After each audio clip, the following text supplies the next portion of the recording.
Corona की second wave से लड़ने के लिए एक प्रकार से जिलों के आप सबसे प्रमुख योद्धा हैं।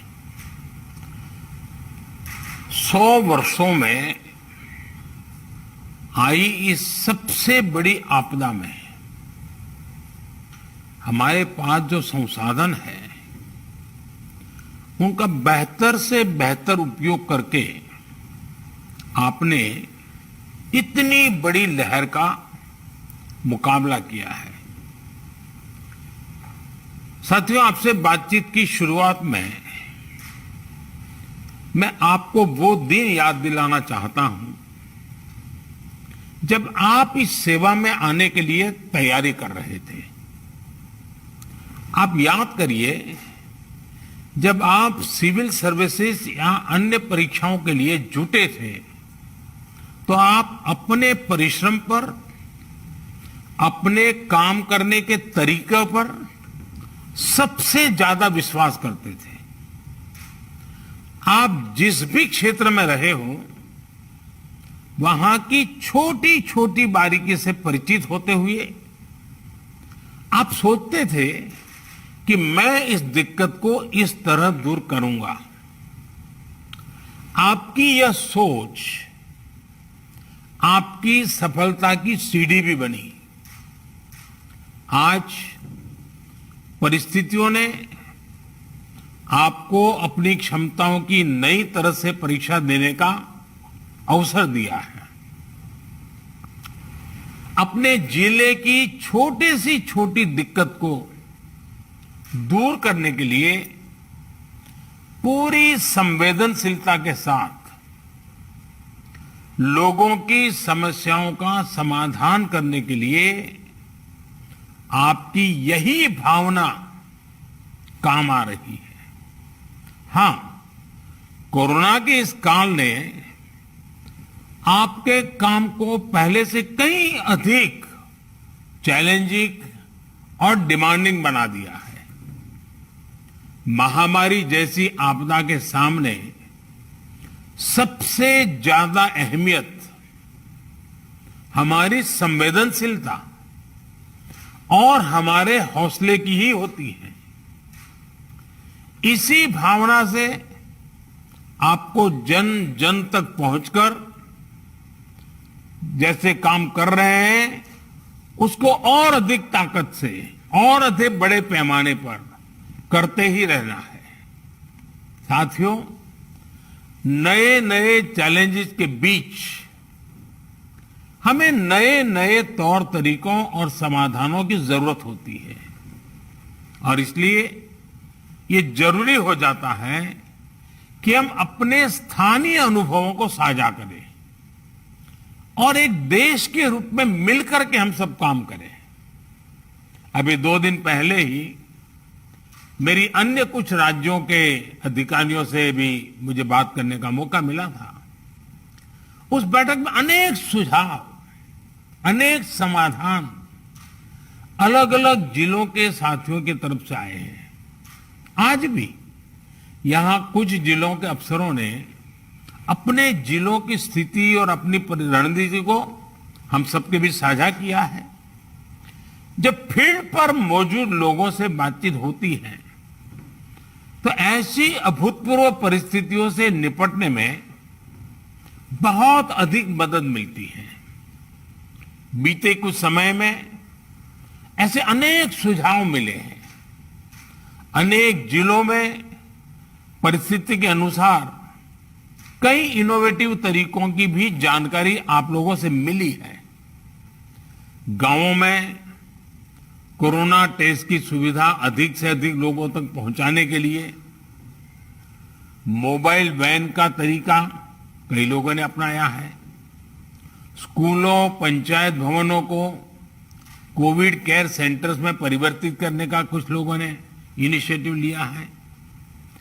आप लोग खुद गांव-गांव जाते हैं, वहां की व्यवस्थाओं की निगरानी करते हैं, आप ग्रामीणों से बात करते हैं, तो इससे जो वहां का सामान्य नागरिक है या वहां के गांव के जो एक प्रकार से लीडर लोग हैं, 5 होते हैं, 10 होते हैं, 15 होते हैं, अलग अलग क्षेत्र के होते हैं, उनको जब शंकाओं का समाधान होता है और डायरेक्टली आपके साथ जुड़ते हैं तो उनका आत्मविश्वास अनेक गुना बढ़ जाता है।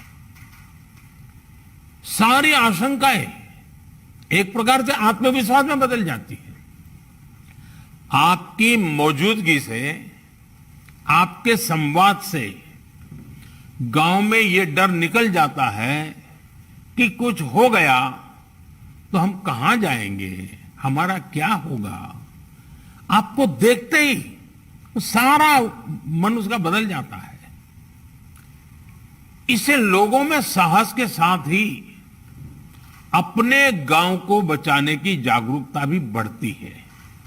और मेरा आग्रह है, हमें गांव-गांव यही संदेश पक्का करना है कि हमें अपने गांव को कोरोना से मुक्त रखना है और लंबे अरसे तक जागरूकता से प्रयास करना है। साथियों, बीते कुछ समय में ये बात सही है कि देश में एक्टिव केस कम होने शुरू हुए हैं।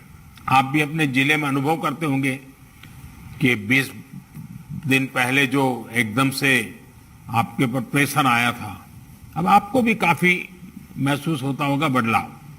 लेकिन आपने इन 1.5 सालों में ये अनुभव किया हुआ है कि जब तक ये संक्रमण माइनर स्केल पर भी मौजूद है तब तक चुनौती बनी रहती है। कई बार जब केस कम होने लगते हैं तो लोगों को भी लगता है कि अब चिंता की बात नहीं, वो तो चला गया। लेकिन अनुभव दूसरा है। टेस्टिंग और डिस्टेंसिंग जैसे मेजर्स को लेकर लोगों में गंभीरता कम न हो, इसके लिए सरकारी तंत्र, सामाजिक संगठन, जनप्रतिनिधि, इन सबके बीच में एक सामूहिक जिम्मेवारी का भाव हमें पक्का करना होगा। और प्रशासन की जिम्मेवारी और बढ़ जाती है। कोविड एप्रोप्रिएट बिहेवियर जैसे मास्क पहनना, हाथ धुलना, जब इनमें कोई कमी नहीं आती, आपके जिलों में, आपके जिलों के बाजारों में, गांवों में कम से कम होने के बाद भी लोग सभी दिशा निर्देशों का पालन करते हैं, तो ये कोरोना से लड़ाई में बहुत मदद करता है। स्थितियों पर लगातार नजर रखने से जिले के सारे प्रमुख विभागों, जैसे पुलिस का विभाग हो, साफ सफाई की बात हो, इन सारी व्यवस्थाओं का, इनके बीच में बेहतर तालमेल और प्रभावी परिणाम स्वाभाविक रूप से निकलने लगते हैं। मुझे आपके कई जिलों से इस रणनीति पर काम करने के रिजल्ट्स की जानकारी मिलती रही है। इन जगहों पर आपने वाकई बड़ी संख्या में लोगों का जीवन बचाया है। साथियों, फील्ड में किए गए आपके कार्यों से, आपके अनुभवों और फीडबैक से ही प्रैक्टिकल और इफेक्टिव पॉलिसीज बनाने में मदद मिलती है। टीकाकरण की रणनीति में भी हर स्तर पर राज्यों और अनेक स्टेक होल्डर से मिलने वाले सुझावों को शामिल करके आगे बढ़ाया जा रहा है। इसी क्रम में स्वास्थ्य मंत्रालय की तरफ से 15 दिन के टीकों की उपलब्धता की जानकारी राज्यों को दी जा रही है।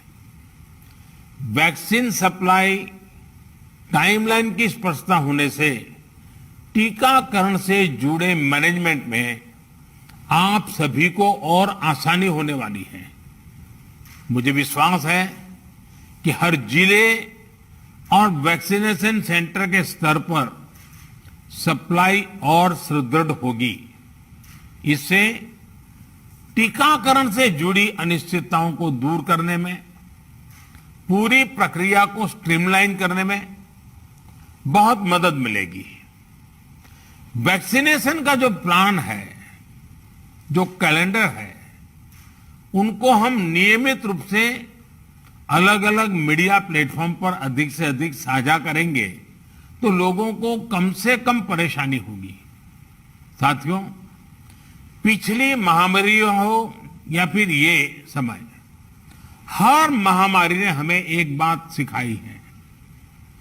महामारी से डील करने के हमारे तौर तरीकों में निरंतर बदलाव, निरंतर इनोवेशन, निरंतर अपग्रेडेशन बहुत जरूरी है।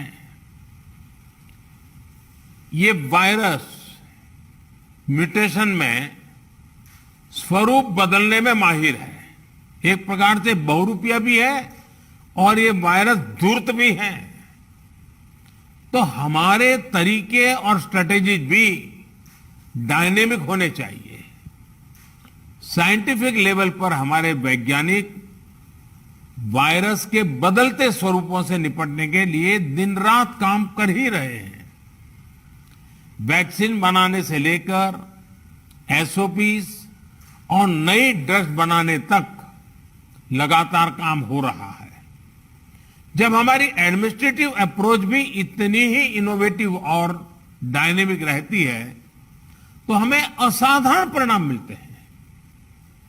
आपके जिले की चुनौतियां यूनिक होगी, इसलिए आपके समाधान भी उतने ही यूनिक होने चाहिए। एक विषय वैक्सीन वेस्टेज का भी है। एक भी वैक्सीन की वेस्टेज का मतलब है किसी एक जीवन को जरूरी सुरक्षा कवच नहीं दे पाना। इसलिए वैक्सीन वेस्टेज रोकना बहुत जरूरी है। मेरा यह भी कहना है कि जब आप अपने जिले के आंकड़ों की समीक्षा करते हैं तो उसमें अर्बन और रूरल, इसको भी अलग अलग से आप गौर करें ताकि आपका फोकस रहे। इवन टियर 2, टियर 3 सिटी को भी अलग से उसका एनालिसिस करें ताकि आप फोकस वे में अपना स्ट्रेटेजी वर्कआउट कर सकते हैं। कहां कितनी ताकत लगानी है, किस प्रकार की ताकत लगानी है, ये बड़ी आसानी से आप कर पाएंगे। और इससे जब ये प्रकार से देखेंगे तो ग्रामीण इलाकों में कोरोना से निपटने में मदद मिलेगी। और मैं भी लंबे अरसे तक आप ही की तरह कुछ न कुछ काम करते करते यहां पहुंचा हूं। मेरा अनुभव है कि गांव के लोगों को अगर सही बात समय पर पहुंचा दी जाए तो वो बहुत रिलीजियसली उसको फॉलो करते हैं, बहुत रिलीजियसली। और जो शहरों में कभी कभी हमको किसी चीज को लागू करने में मेहनत पड़ती है, गांव में उतनी मेहनत नहीं पड़ती। हाँ, क्लैरिटी चाहिए, गांव के अंदर एक टीम बनानी चाहिए। आप देखिए वो परिणाम खुद दे देते आपको। साथियों, सेकंड वेव के बीच वायरस म्यूटेशन की वजह से अब युवाओं और बच्चों के लिए भी ज्यादा चिंता जताई जा रही है। अभी तक हमारी जो रणनीति रही है, आपने जिस तरह फील्ड में काम किया है, उसने इस चिंता को उतना गंभीर होने से रोकने में मदद तो की है, लेकिन हमें आगे के लिए और अधिक तैयार रहना ही होगा। और सबसे पहला काम आप कर सकते हैं कि अपने जिले में युवाओं, बच्चों में संक्रमण और उसकी गंभीरता के आंकड़े व्यवस्थित करें। अलग से उस पर रेगुलर आप एनालिसिस कीजिए। आप स्वयं भी, मेरा सभी आप प्रमुख अधिकारियों से आग्रह है कि आप स्वयं भी उसका आकलन करें। इससे आगे के लिए तैयारी करने में मदद मिलेगी।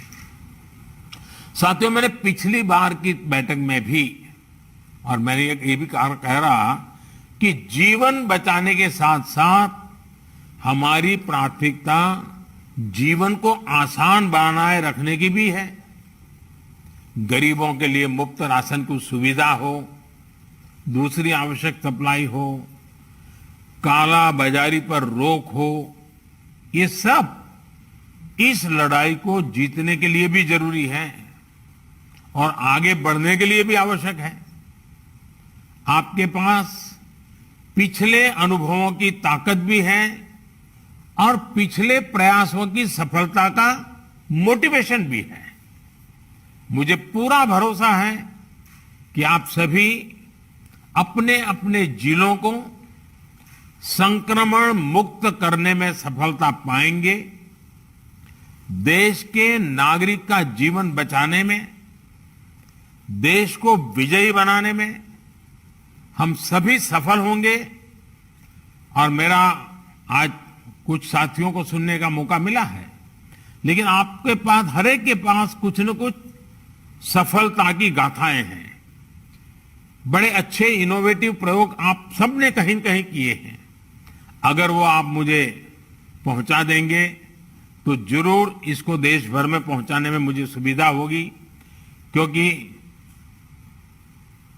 इंटेलेक्चुअली डिबेट करके कितनी भी चीज क्यों न निकाले, लेकिन उससे ज्यादा ताकत जो फील्ड में काम करता है, उसने जो अनुभव किया है और उसने जो रास्ते खोजे हैं, वो बहुत ताकतवर होते हैं। और इसलिए आप सबकी भूमिका बहुत बड़ी है और इसलिए मेरा आपसे आग्रह है कि आप इसको निकालिए। दूसरा, पिछले 100 साल में किसी के जीवन में इतने बड़े संकट से जूझने की जिम्मेवारी नहीं आई है। आप डिस्ट्रिक्ट में बैठे हैं, आपके जिम्मे सबसे बड़ा बोझ आया है। आपने बहुत चीजें ऑब्जर्व की होगी, मानव मन को ऑब्जर्व किया होगा, व्यवस्थाओं की मर्यादाओं को देखा होगा, कम से कम संसाधनों का ऑप्टिमम यूटिलाइजेशन करके आपने एक नए रिकॉर्ड प्रस्थापित किए होंगे।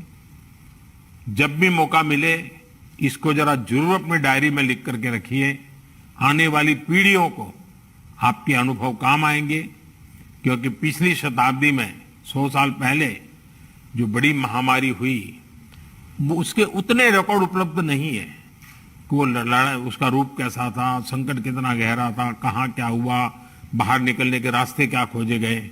लेकिन आज हमारे डिस्ट्रिक्ट के अफसर अगर ये डिस्ट्रिक्ट गैजेट की तरह इसको बनाएंगे तो भविष्य की पीढ़ियों को भी हमारी ये मेहनत, हमारे अनुभव, ये आने वाली पीढ़ियों के लिए भी काम आएगा। और मैं आपको भी इस सफलता के लिए, इस मेहनत के लिए, और आपको और आपकी पूरी टीम को, जिस प्रकार से आप लोगों ने इसका नेतृत्व किया है, आपको बधाई देता हूं, आपकी सराहना करता हूं। और मैं आशा करता हूं कि आप और अधिक सफलता प्राप्त करेंगे, तेजी से सफलता प्राप्त करेंगे और जन सामान्य के अंदर विश्वास पैदा करेंगे। सामान्य मानवीय का विश्वास विजय की सबसे बड़ी जड़ी बूटी है, सबसे बड़ी जड़ी बूटी है। इससे बड़ी जड़ी बूटी नहीं हो सकती है और ये काम आप आसानी से कर सकते हैं। आप स्वस्थ रहें, कार्य का बोझ आपको ज्यादा है, मैं अनुभव करता हूं। और बारिश की सीजन आएगी तो और एक सीजनल जो प्रेशर रहता है वो तो बढ़ने ही वाला है। लेकिन इन सब के बीच भी आप स्वस्थ भी रहें, आपका परिवार स्वस्थ रहे और आपका जिला जल्द से जल्द स्वस्थ हो, हर नागरिक स्वस्थ हो, ये आपकी कामना ईश्वर पूरी करे, आपका पुरुषार्थ पूरी करेगा। मेरी तरफ से आपको बहुत शुभकामनाएं, बहुत बहुत धन्यवाद।